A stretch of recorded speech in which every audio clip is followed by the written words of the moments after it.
देख रहे हैं जय भारत समाचार। तहसील क्षेत्र सिकंदरपुर के अंतर्गत जूनियर हाई स्कूल सिकंदरपुर के प्रांगण में पूर्व मंत्री राजधारी एवं जिला पंचायत सदस्य प्रतिनिधि भोला सिंह के नेतृत्व में स्वामी विवेकानंद जयंती पर विचार गोष्ठी कार्यक्रम का आयोजन किया गया। गोष्ठी का विषय था राष्ट्र के भविष्य के संदर्भ में स्वामी विवेकानंद एवं नरेंद्र मोदी के विचार। कार्यक्रम के मुख्य अतिथि के रूप में बलिया सांसद वीरेंद्र सिंह मस्त एवं विशिष्ट अतिथि के रूप में क्षेत्रीय विधायक संजय यादव कार्यक्रम के दौरान उपस्थित रहे। वहीं कार्यक्रम की अध्यक्षता बैजनाथ पांडे एवं संचालन जिला पंचायत सदस्य प्रतिनिधि भोला सिंह द्वारा किया गया।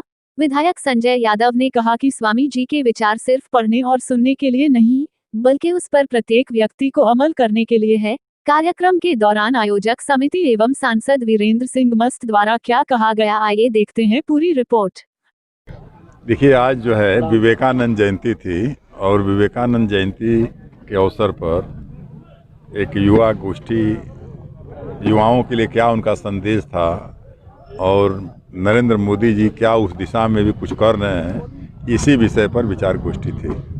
आपके द्वारा, आपकी टीम के द्वारा लगातार विगत कई वर्षों से यह कार्यक्रम आयोजित किया जाता है, तो कार्यक्रम आयोजित करने का उद्देश्य क्या रहता है? देखिए, उद्देश्य यह है कि जो भी हमारे महापुरुष थे हमारे देश के, जिन्होंने पूरे दुनिया को या भारत देश को एक दिशा दिया, तो उनके विचारों से, उनके कृतित्व से अपने क्षेत्र की जनता को, विशेष करके अपने जो युवा पीढ़ी के लोग हैं, उनको अवगत कराना और उनसे प्रेरणा प्रदान करने की, उनसे वो लोग प्रेरित हों और अपने जीवन में उसको उतारें।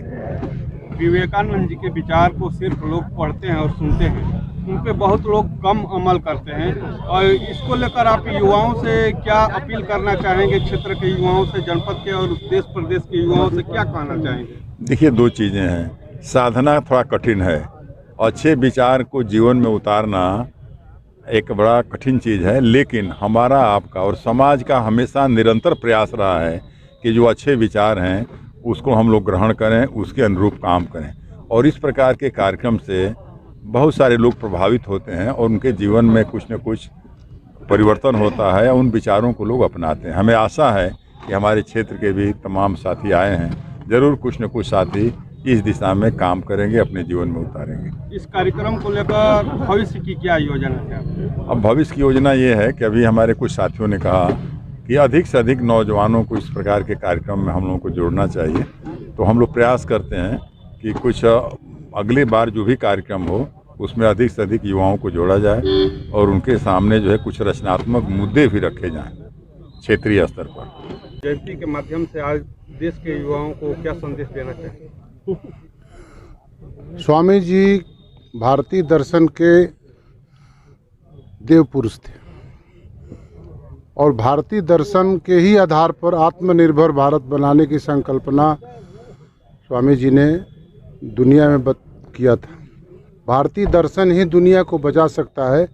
भारत के युवाओं को भारतीय दर्शन की अवधारणा को आगे बढ़ाते हुए भारत के साथ साथ दुनिया को भी आत्मनिर्भर बनाने का संकल्प आज हम लोगों ने किया है और उनको नमन करते हुए स्वामी जी के विचारों को आगे बढ़ाने का संकल्प किया है। सर, अभी वर्तमान समय में किसान आंदोलित है और इसी का आज आदेश आने वाला है, फैसला आने वाला है, जबकि सुप्रीम कोर्ट ने किसानों की अर्जी को लेकर पूरी तरह से जो कृषि कानून है उस पर रोक लगा दिया है अग्रिम आदेश के लिए।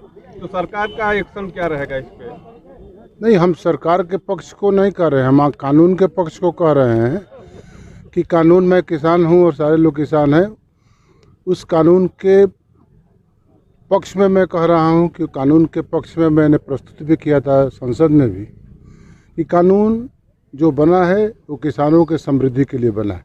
अगर उसमें संशोधन की कोई ज़रूरत होती तो उसके लिए संवाद लोकतंत्र में बनाया गया है, संवाद होना चाहिए। लेकिन दुख है मुझे कि ये किसान आंदोलन बंगाल चुनाव का रिहर्सल कराने का संदेश देश में दे रहा था। बंगाल चुनाव का रिहर्सल हो रहा है।